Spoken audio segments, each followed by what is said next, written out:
देखते हैं बड़ा है।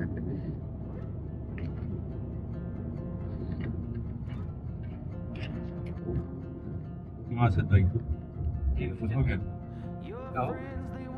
क्या हो? जिंदगी खामोश थी, जिंदगी खामोश थी चंद दिनों से। चंद दिनों से। जिंदगी खामोश थी चंद दिनों से। अच्छा दिन को महीनों में बदलते देखना मुश्किल था। अच्छा, दिन को महीनों में बदलते देखना अच्छा अच्छा मुश्किल था। जिंदगी खामोश थी चंद दिनों से, दिन को महीनों में बदलते देखना मुश्किल था। अच्छा चलो एक ऐसा सफर करें है हम सफर, जहाँ ना महफिल का पता हो ना मंजिल का। क्या बात क्या बात क्या बात। बहुत खूब यार, बहुत खूब। शुक्रिया शुक्रिया।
রাত 12:30 বাজে, কারফিউ শুরু হয়ে গেছে।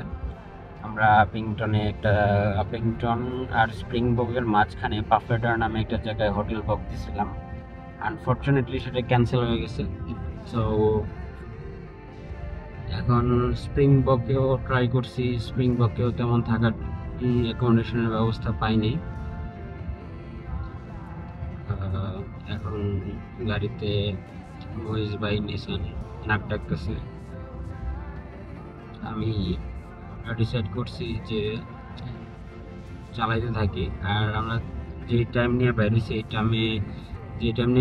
এই টাইমে পুরো রোড ট্রিপ শেষ করার একটু টাফ হয়ে যেতেছে। মহিষ ভাইয়েরও অফিস শুরু হয়ে যাব, নিসানের প্রচুর কাজ। তো আজকে এখন 12টা শেষ, সোমবার শুরু হয়ে গেছে। তো আজকের মধ্যে কেপ টাউনে ফিরা লাগবে। তাই আমি চিন্তা করলাম আর না থাইমা কোনো জায়গায় আস্তে আস্তে চালায় যাই। তো নর্মালি গাড়ি 130-135-এ চালানো হয়েছে, কিন্তু এখন আমি 60-70-65 মানে ক্রুজিং করতেছি। ইকো মোডে ফেলায় রাখছি, তো তেলে একটু কম খায়। আকাশে চাঁদ আছে, অনেক তারাও দেখা যেতেছে। আর রাস্তায় কোনো গাড়ি নাই, আধা ঘন্টা 1 ঘন্টা একটা গাড়িও পাই নাই। না আমি কেউ ক্রস করছি, না আমার কেউ ক্রস করছে। সো এখন ভাবলাম যে একটু ব্লগ করতে করতে যাই, একটু ভিডিও করি। জানি বেশি কিছু দেখা যাচ্ছে না। নিসান ঘুম থেকে উঠছে, স্বপ্ন দেখছে মনে হয়, দুঃস্বপ্ন। স্বপ্ন সত্যি হয়ে গেছে। তো ভাবতেছি কি করা যায়। রাত্রে 12:30 বাজে এখন। আর 73 কিলোমিটার আছে স্প্রিংবক। তারপরে ওদিক থেকে সালদানার উদ্দেশ্যে যাব। সালদানা লাঙ্গাবান বা এর আগের ওই পাশে ওয়েস্ট কোস্টে যা যা আছে, ওয়েস্ট কোস্টটা আজকে সারাদিন দেখবো আশা করতেছি। আর এই জিনিস ঘুমায় পড়ছে, মহিষ ভাইয়া ঘুমাইতেছিল, এখন একটু উঠছে, মাঝে মাঝে উঠা তারা খবর টবর লয় চলতেছে কিনা গাড়ি। তো আমি চিন্তা করলাম গাড়িটা চলুক, আস্তে আস্তে চলুক, আবার যদি জোরে চালায় যায় তাহলে তো শেষ হয়ে যাবো রাস্তা অনেক তাড়াতাড়ি। তো আমি সিটটা অনেক সামনে নিয়ে আসছি, যাতে দেখতেই পাইতেছেন যে না, আই থিঙ্ক অনেক কিনা যায় না, ওই আকাশে চাঁদ আছে, তারা আছে, সব কিছু দেখা দেখা চালানোর মজাটাই আলাদা। একটু সামনে যাওয়াতে গাড়ির যে সামনের গ্লাস আছে ওইটার সামনে আমার মানে মাথা নিয়ে আসলে স্টিয়ারিং এর উপরে এভাবে হাত রেখে যখন চালাই, তখন মনে হইতেছে যে রুফলেস তো না, বাট একটা ফিলিং আসতেছে আকাশের মাথার উপরে চাঁদ তারা আস্তে আস্তে ক্রসিং করাইতেছে, অসাম ফিলিংস। তো এই রোড ট্রিপটা আসলেই সারা জীবন মনে থাকার মতো একটা রোড ট্রিপ।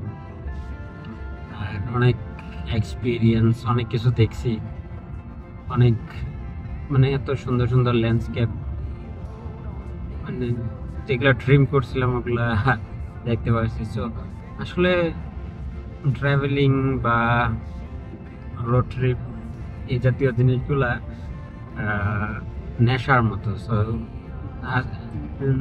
এর আগে কোনো সময়, এর আগে আমার হাইস্ট রোড ট্রিপ ছিল 1800 কিলোমিটার, মানে আমি ক্যাপ্টেন থেকে ডারবান গেছি আসছি, জোহানেসবার্গ গেছি আসছি, প্রিটোরিয়া গেছি আসছি, কুইন্সটাউন গেছি আসছি, এগুলোই ছিল হাইস্ট রোড ট্রিপ। কিন্তু এটা অনেক এক্সট্রিম, মোটামুটি বড়, 4000-5000 কিলোমিটারের মতো অলমোস্ট। তো এখন মনে হইতেছে যে নেক্সট ট্রিপটা 10,000 কিলোমিটারের করতে পারলে ভালো হতো। সো মানে মনে হইতেছে যে কোনো ক্লান্তি নাই আর কি, এক কথায়।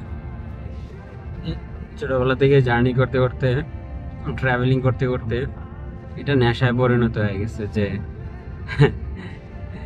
শুধু ট্রাভেলিং করতে পারলেই ভাল লাগে, খাওয়া লাগে না, দাওয়া লাগে না, জাস্ট বাঁচার জন্য যতটুকু খাইলে হয় অতটুকুই, বেশি কিছু না। দূরে উইন্ড টারবাইনের যে উইন্ডমিলের যে এলইডি গুলা মানে লাইট গুলা দেখা যাচ্ছে, জানি না আমি এত রাত্রে এই ছোট্ট অ্যাকশন ক্যামেরাতে এটা ধরবে কিনা, আসবে কিনা, দেখি। তাও দেখা যাচ্ছে না। সো এইটাই মানে নেচারের সাথে, নেচারের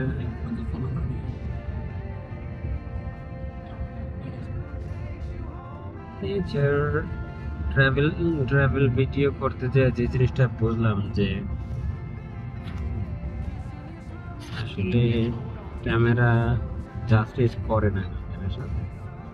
এত সুন্দর পিকচারে ম্যানিপুলেশন করে অনেক কিছু করে ফেলা যায়, বাট ভিডিওতে লো লাইট, মানুষের খালি চোখে যতটা দেখা যায় ক্যামেরায় তেমন দেখাইতে চাইলে সেটা বহুত কষ্টকর হবে আর বহুত কস্টলি হবে।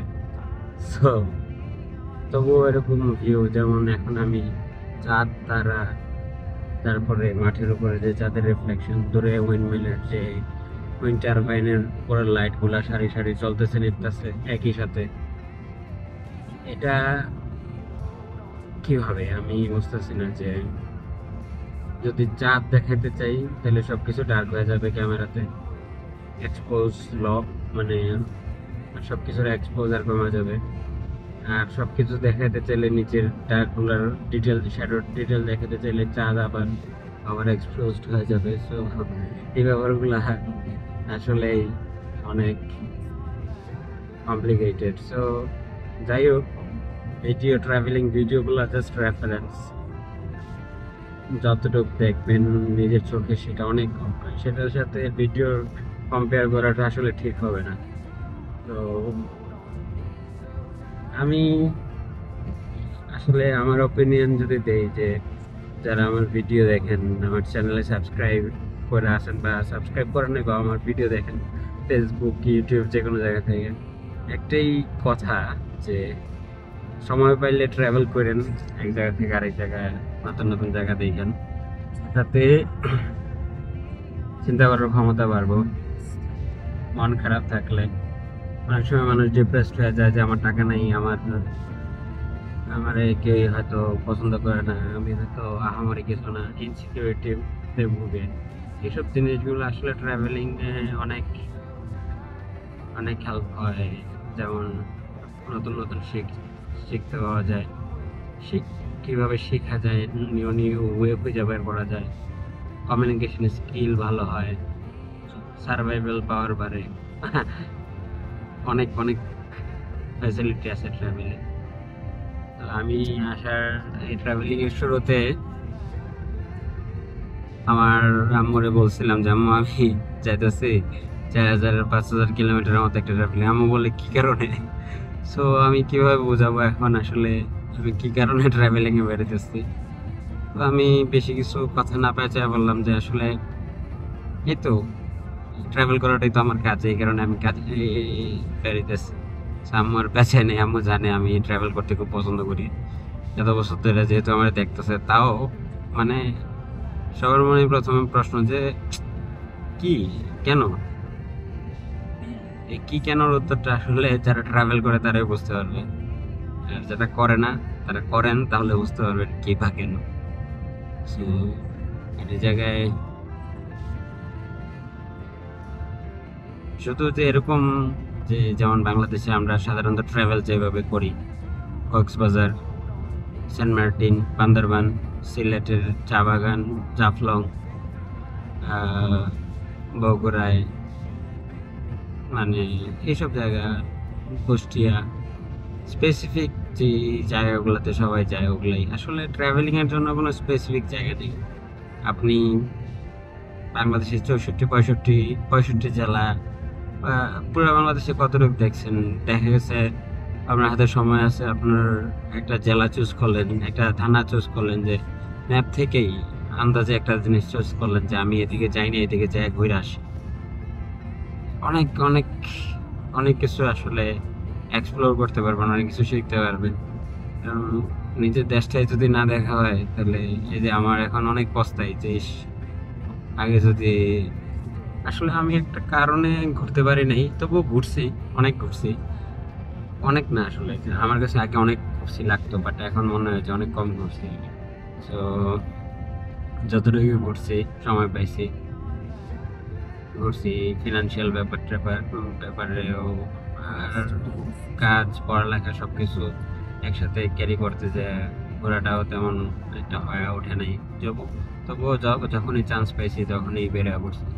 আমার ফ্রেন্ডরা আমার একটা ব্যাপারে জানতো যে যে কোনো একটা প্ল্যানে, ঘোরার প্ল্যানে আমারে কেউ জিজ্ঞাসা করতো না যাবে কি যাবি না, জাস্ট জানা দিত যে এত তারিখে আমরা যাইতেছি, দ্যাটস মিন আমি ইন। হ্যাঁ, বাই ডিফল্ট আমি ইন। সো এটা আমার কাছে ভালো লাগতো যে যাক সবাই জানে যে আমি ঘোরার জন্য এক পায়খানা।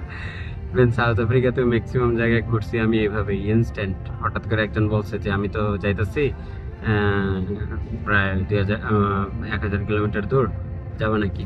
রাতে বলছে, রাত 8টার সময় বলছে, আমি 9টার সময় ব্যাক নিয়ে রেডি, 10টার সময় জার্নি শুরু। এইভাবেই আসলে ম্যাক্সিমাম ট্রিপ আমার হয়েছে।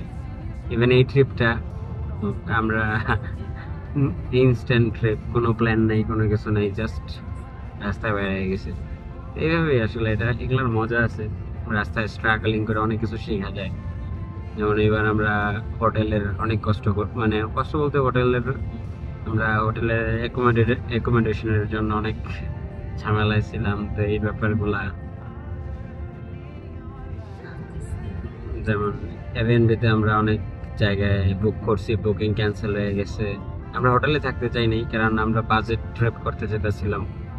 এমনি লকডাউনের কারণে ফিনান্সিয়াল ক্রাইসিসের কথা না বললেই নয়। সো চাইছিলাম যে বাজেট করতে, আর ইনশাল্লাহ আল্লাহর রহমতে অনেক কম খরচ হয়েছে এ পর্যন্ত। তো এইভাবেই আসলে পুরা,